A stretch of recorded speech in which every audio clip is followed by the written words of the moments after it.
Good morning, everybody. Welcome to the session on shaping the way we teach English from observation to action. Welcome to you, and welcome to everybody watching us online. Let's say hello to everybody watching us online. Hello. With the camera. Okay. All right. My name's Michael Gordon from the British Council. I'm here to introduce Diane Millar. Diane Millar is the Regional English Language Officer for the United States, based in Delhi. So, in fact, we are almost like counterparts from either side of the Atlantic, British Council and American Centre. Okay, Diane is an ELT professional, has worked in 18 different countries for 25 years in English language teaching. I just feel old. Right. And we just had a little chat because I was sure we must have met before, because that's pretty much the same as my length of experience and numbers of countries. Not quite, but it's great. It's great that she's here. When we come to a conference like this, we are inspired with the big ideas and the futures of the way our profession's changing. We're also reminded about things that are ongoing and we knew anyway, but we get sort of professionally refreshed and meet colleagues and a new sense of direction. But there's also at a conference like this, we hope we get some real practical things which we can take home with us and use immediately. And a good conference has a balance of all of those.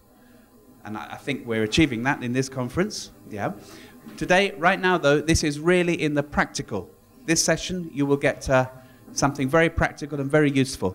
Diane's going to introduce us the module, the pack of 13 units for teacher development. So whether you're a teacher or a teacher trainer, you will learn about a very useful resource which is free.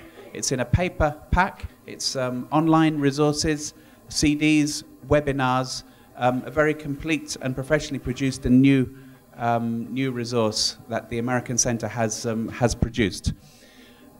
It's amazing, isn't it? There's so much stuff out there, available, free resource. Often in the modern world, we just don't make use of it because we don't know it's there, or we know it's there, but we don't focus our attention on it and give time and find out what's there and what can I use it and what can I use, which avoids me having to buy something. But anyway, for 1 hour at least, we will have our attention focused and learn what we can get from the resource pack on shaping the way we teach English. So, thanks, Diane. Great, thank you very much. I don't know which one. Doesn't matter which one I use. I've been told I have to use one. For the people online, hello people online.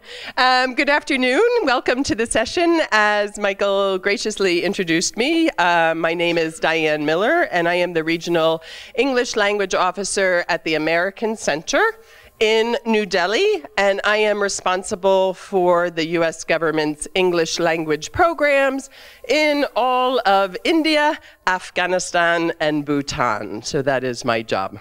And Michael also graciously reminded me that I am old, and I have been doing this for so long, which is good to know.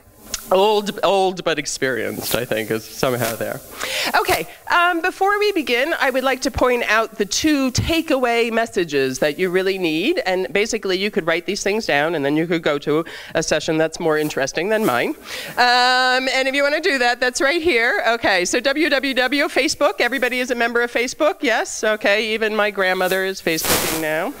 I don't, but she does, okay? And we would like to invite you to the Relo India website, okay?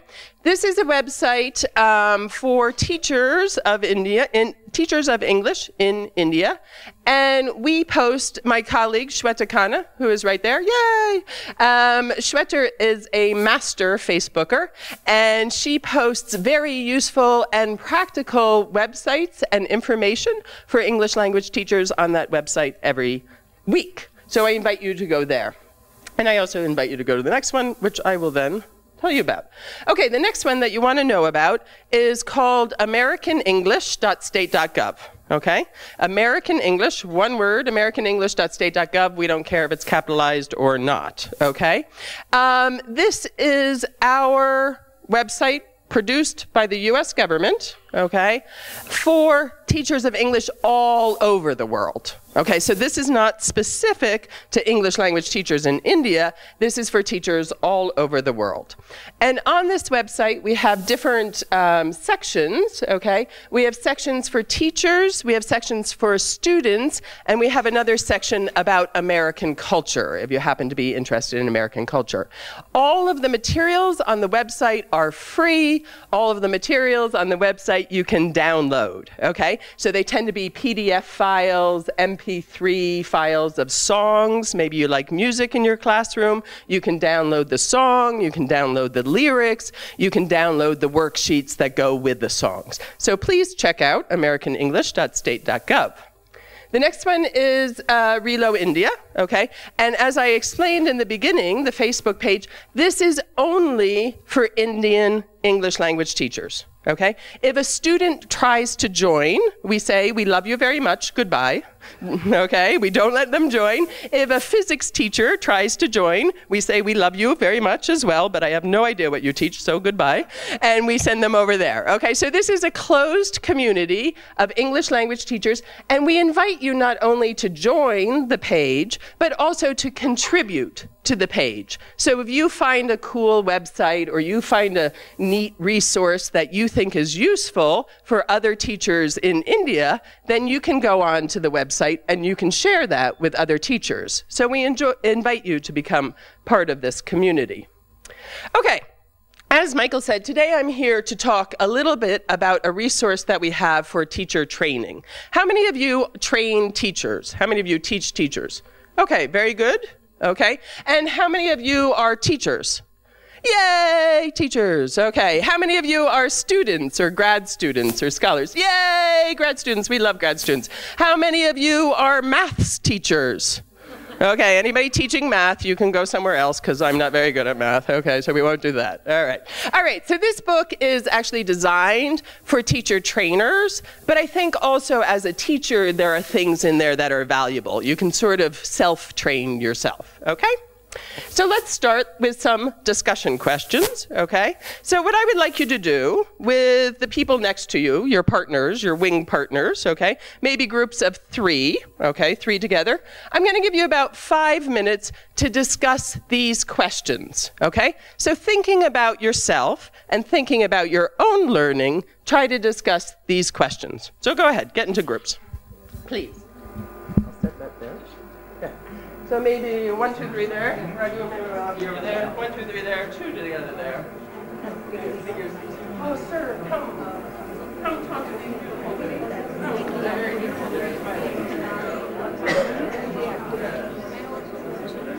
When you're learning.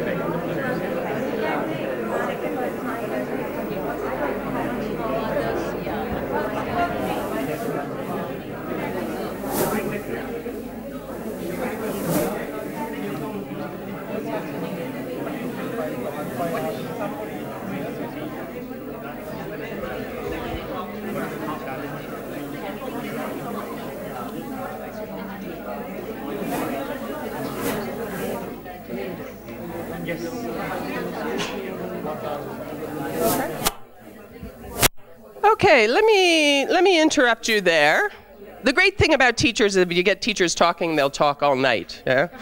So then you have to interrupt them. Okay, so let's just share and see if we have the same opinions or maybe we have some different perspectives in the room. So if you're learning a new activity or you're learning a new approach, okay, what do you prefer as a learner? What do you prefer? So the first choice is listening to lectures and seeing PowerPoints. How many people like that? Okay, so there's some, yeah. Teachers tend to be very visual learners in general. We tend, you know, if you divide us up by learning style, we tend to be kind of visual people.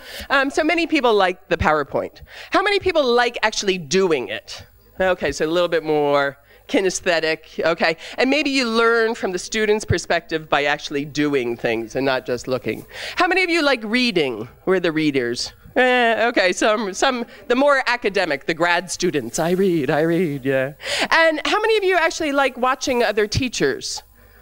Okay, good. Okay, yeah, watching other teachers is useful, okay? I would argue about 99.234% of what I have learned about teaching, I have learned by watching other teachers. Okay, yeah? I read the books, I read the web pages, I study on my own, but when I see a real teacher do it in their classrooms, then I understand what works and what doesn't work, you know? A lot of what I learned from watching teachers is like, oh, don't do it that way, which is good. But other things I do learn, I learn the positive ways of teaching as well. Okay, so let's move on to the second part of the question. How many of you have ever done peer observations? Okay, so in your school or in your university or in your community, have you managed to arrange to go and see other teachers and watch them teach? Some, yes? Okay. So what are the advantages? Why is peer observation good?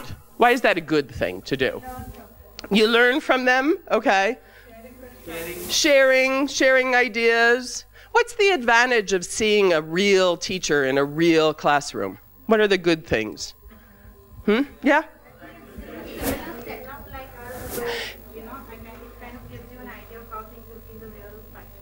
In the real practical setup. So you're in the same sort of classroom, so you can imagine the same students, same needs. Yes, ma'am.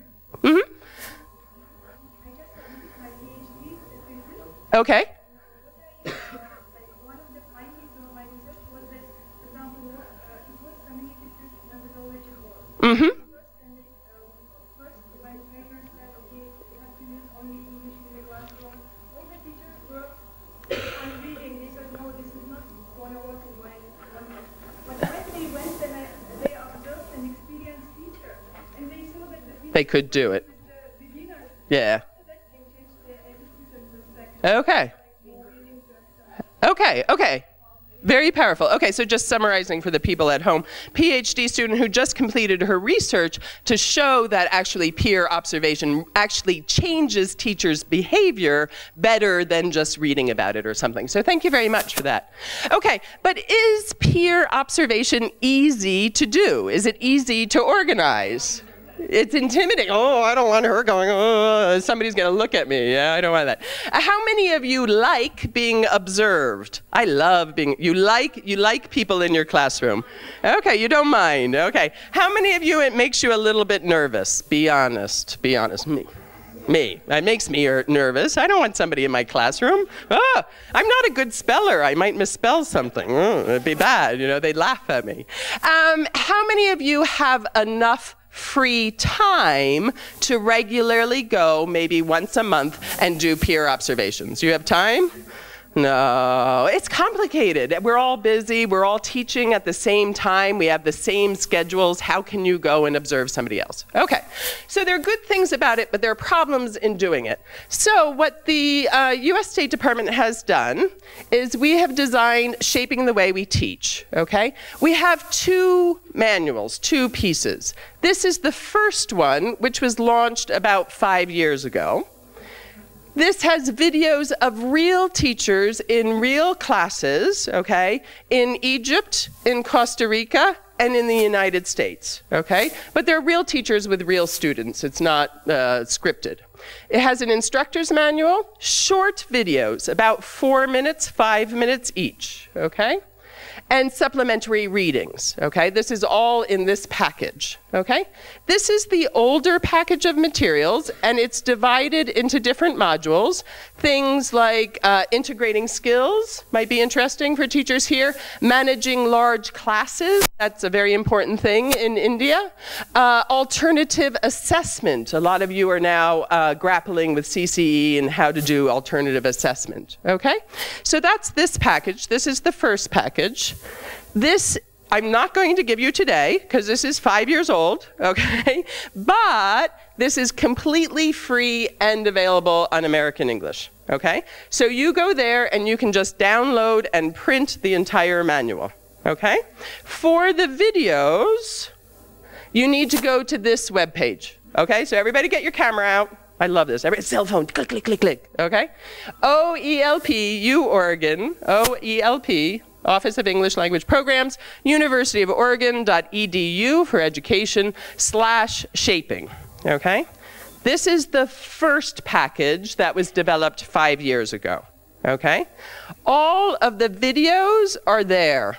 They're all available. All of the materials, the instructor's guides, the handouts, the videos, all available on that webpage for free, okay? So just go there, okay? Check it out.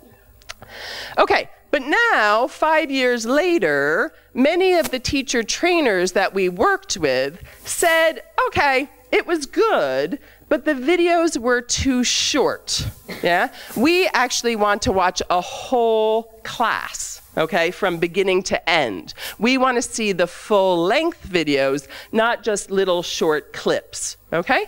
So the US State Department listened, and we have now developed what we call Shaping 2, okay? So Shaping 2, Observation to Action, is a new version, full-length videos, okay, so they're all about 45 minutes each, deals with some for primary, because now more and more people are teaching English to young learners. It's becoming a trend around the world. So we have a lot on teaching primary, some on teaching young learners, a lot on teaching teens, which would be secondary school here, and some on adults as well, okay? So today what I thought I would do is just show you one of the samples, maybe do a few activities with you so you can sort of get the taste of it, the flavor of it, okay? And then I'll hand out the materials to you to take home. Okay? So we're going to do something on assessment, because assessment is a very important topic in India. And what I would like you to do, I'm going to put up 4 questions here. These are the previewing questions about assessment. Okay? So you don't have to write these down, okay, because they're all in the book that I'm going to give you, okay? So you don't have to write. What I would like you to do again is with your wing partners, okay, with your little team there, yeah? If you could just, I'll give you about 5 minutes, if you could just talk about these 4 questions, okay? So go ahead.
Okay, let me interrupt you again. Thank you. Okay. So I'm gonna skip number one because we do lots of different kinds of speaking and listening. Okay.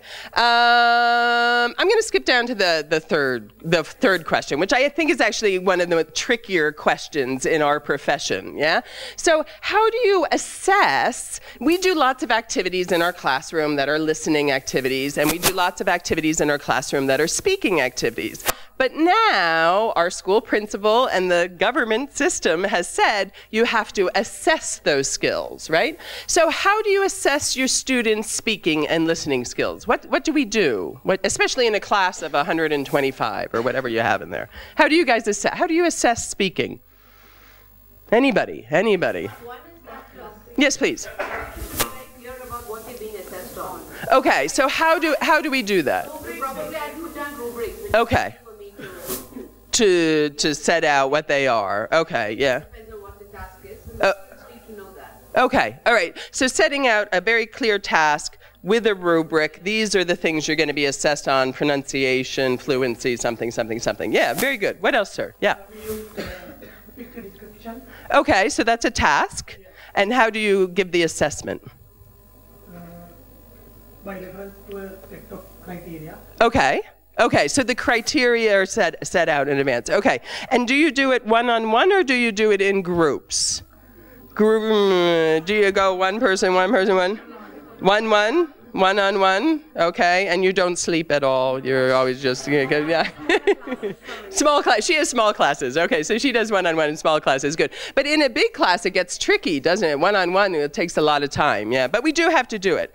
And the final question I'm actually really interested in, do you ever ask your students to provide peer feedback? Yeah, have you done that? And is it successful? It's been highly successful, not only PhDs, even earlier. I remember I used to have very large classes where we have a very experienced leader, students, about 75 to 85 students, 100 students. And what we do is give them the guidelines, rubrics, give them sheets, then you put them on some group activity and make the children make some kind of an assessment. Assessment of each other. We compare the ones which we would like to. Okay, so I'm just recapping for the people online. Talking about very large classes, 75 to 90 students, she's found peer assessments are very useful with set criteria that they have to evaluate each other on. Yes, ma'am. Oh, okay. So they don't feel so attacked. You say, oh, you did a good job. They like that. Versus the teacher, they feel a bit, yeah. Yes, ma'am. Yes, ma'am. If it's a small group, Yeah. if they come from a non-English medium situation, then what I get them to do first is to speak and be able to listen to the issue or whatever they're going to talk about in the mother tongue. Okay. They get all their ideas. Okay, sort it out. And then I get them to speak in English, and I look only for fluency. I don't look for anything else. Okay. But do you assess them or do you have their friends' assessment? All of us. All assessed. Okay, so again, just recapping for the audience who's watching live, she suggested maybe doing a speaking activity where they're doing it in their first language and then having them do the same activity in English so that they can sort of get their thoughts organized and then assessing their fluency on that. So that's a great idea. Okay, so we want people to assess speaking. We don't want it just to be not assessed, but many new teachers that you are training don't really know how to do that well, okay? So some of the videos are going to help you show teachers how to do this well, okay? So what I want you to do, I'm gonna have you watch this unit. Okay, I don't think I have another question there. And these are your pre-viewing questions, okay? So in the materials that I will give you, you have the videos, but just like we do pre-listening activities, post-listening activities, in the workbook or the teacher trainer handbook, there are pre-viewing questions, then we watch the video, and then there are post-viewing discussion activities, okay? So we're going to watch a little video clip. I'm not going to play it all today because it'll get a bit long, but these are the questions that I want you to think about while you're watching the video, okay? So just quickly, could you read those questions?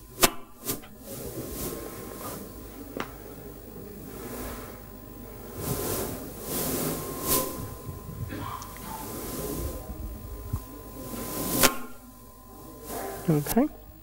Okay, and now I'm going to demonstrate to you, because some people like things demonstrated, they just don't want to listen, okay? Now I'm actually going to demonstrate to you how old I am, okay? So it's good, okay? So I'm going to demonstrate how old I am, because although I could embed the video in the PowerPoint, okay, I couldn't, for the life of me, figure out how to cut the video and embed the first half in one place and the second half in the other, okay? This is why I got married to somebody who knows something about technology. He's a nice man too, but you know. So I apologize, and we're gonna do it the really old-fashioned way, and I'm gonna have you watch the video, okay? So we'll watch the first 4 minutes, and then we'll come back to the questions, okay? So do you think, Oh, no, old woman with technology, danger, danger. so do you think if we saw someone smoking, maybe do you think it's same with eating something food? You should grab it, hamburger, and throw it out. And you can eat it, it's bad for you.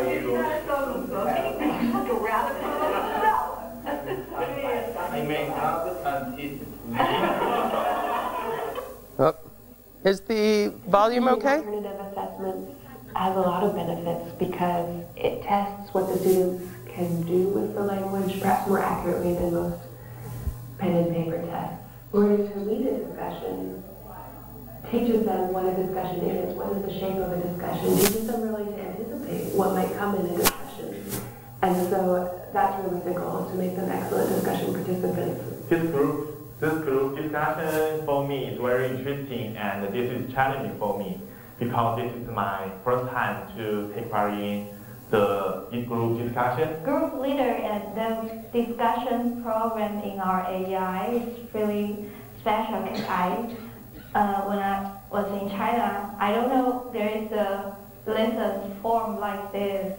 It's really good for students to develop their skill. They don't necessarily need the skill of discussion leading very often in their academic careers, but they need to be able to be excellent discussion participants. As a group leader, I have to organize how my group members discuss with each other. And I have made some outline I have to follow my steps and try my best way to let all of students be speaking, so it's really good for my English skill.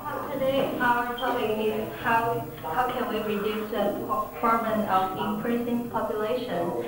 So I have a question first.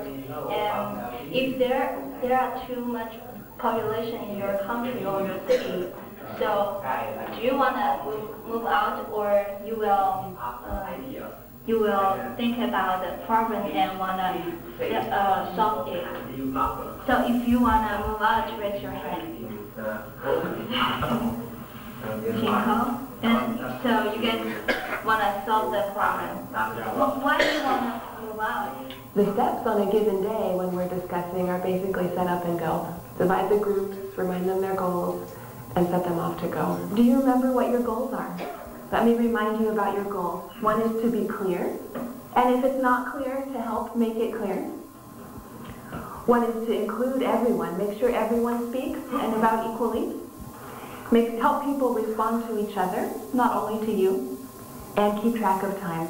So our next discussion leader is Frank. Frank has his topic. Do you know the time, Frank, right now? Okay, so it's okay if it goes over 15 minutes a little bit, as long as it's less than 20. But it should be at least 15 minutes. Go ahead. Skills for discussion leading, especially at the beginning of the term. We do some activities where I lead a discussion and students watch what I do and comment on what I do. We do some activities where students work on gambits for discussion participation and discussion leading. And we talk a lot about what the moves are in a conversation, about introducing, about starting with easy questions and moving to deeper and deeper questions. We talk about gathering information, controversial opinions, analysis, and solutions, and moving through those steps of a conversation or discussion. How about you, Dianne? Okay. So that was the first half, and I will bring back up the questions now. From current slide. Oop, and sorry, I'll do this. We'll bring the questions back up there. Okay, so having watched the first part of the video, again, talk with your partner real quickly. I'll just give you about 30 seconds and just discuss what are the answers to the questions. So go ahead. In your pairs, yeah, you can talk about those questions.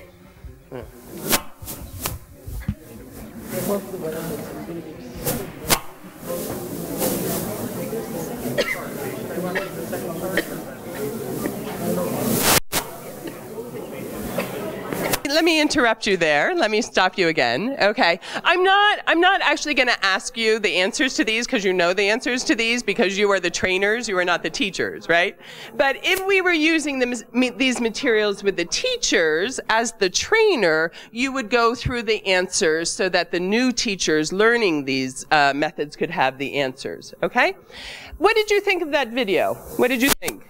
Interesting? Definitely. Okay. Now that video was taken, where was that taken? What country was that taken in?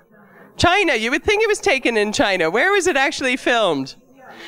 India? No, no. In the U.S. In the U.S. It's actually in the United States. We have lots and lots and lots of students who come to the west coast of the United States from China and other Asian countries to learn English in the summer periods. So it was actually filmed in Oregon, primarily Chinese students. I'm going to show you the next clip from the same classroom. However, I also want to let you know there are other classrooms filmed in different countries. So they're not all from the United States. Some are also from Egypt and Costa Rica. Okay, so let's go to the middle part of this video. Now you'll notice here are the times, okay? So in the manual, in the teacher trainer manual, it will show you what length of the video you should show to break up your teacher training in a logical way, okay? And all of that information, all of the discussion questions are provided in the manual. You can pick and choose which ones you think are the most useful, obviously, and tailor the teacher training session to your own needs. Okay? So real quickly, let's look at her using rubrics. Can you read these 3 questions for me quickly, please?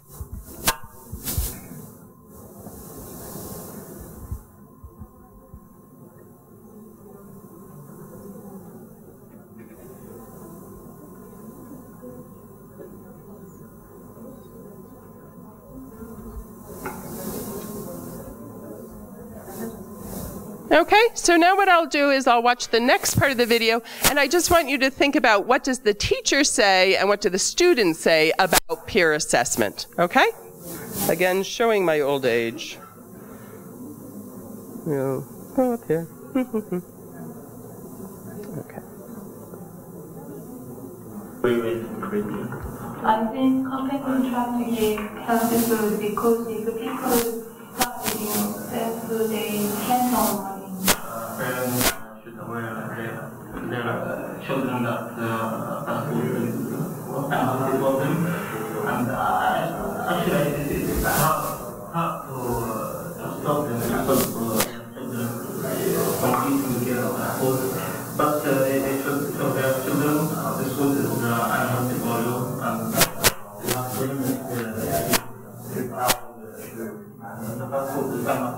yeah, I think it's a good process for me because really I need to improve my speaking. You know, speaking is very important category for learning English. So having this discussion for this time, one topic, I think will improve my speaking. And that's exactly what you were rubric. The rubric basically covers everything I mentioned about the goals. It asks about topic was the discussion made it clear, was everyone included, how was the interactions among the participants in the group, and about time management and the conclusion. Yes, we're going to respond to China. So you had the Chinese, right? So you think this policy for our program to solve this problem? I know they have the right to have as many as children they want. I think this policy has many sides of positive as well as negative. And I guess it's basically by listening and making notes and then coming back and assessing at the end.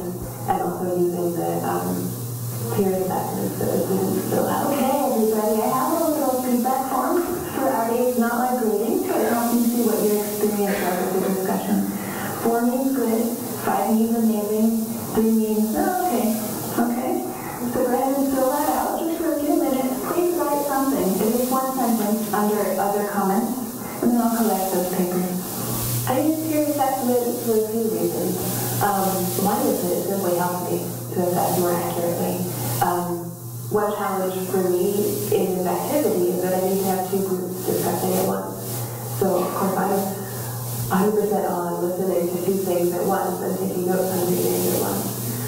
But then I get to look at the assessments that the peers have given each other and kind of complement my own assessment of my own noticing with that information. And then, of course, in the same way that learning to lead a discussion often makes them better discussion participants, I think that assessing each other's discussion leading has really nice washback, so to speak, in helping them apply what they see in someone else's discussion leading to their own future experience of discussion leading. You know, I just learned, from the cooperation, how to lead discussion like that. Actually, that as well. Yeah, and that's what has been when I lead the discussion. It can be challenging to use peer assessment because you have to take with a grain of salt what the peers say. When I see one that just says 5, 5, 5, 5, 5, good job, I think, okay, well that person was probably happy, and that person is maybe not doing the best job of peer assessing. So, there's some training that needs to happen for quality peer assessment. Some clarification or norming, if you will, even though it's norming in light for the students, but just saying, what is a 5, what is a 4, what is a 3? A 5 is amazing, a 4 is really good. You can give your classmates 4. That shows they're really good, and you can show where they were wonderful and where they were good and where they were a little bit good, So encouraging them to give some differentiation within the categories.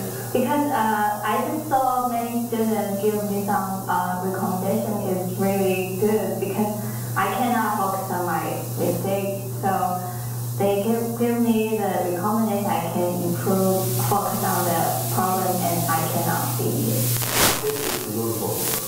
Good. Okay, so I will stop there, and we'll go back to our questions from current slides. Oops, sorry. Okay, and then, of course, after watching that section, you would go back and have the teachers discuss the questions again, okay? So, and how the students felt about the peer assessment. Again, as the teacher trainer, you can show as little or as much as you want. You could focus just 1 minute on maybe what the teacher is saying. You could focus just 1 minute on what the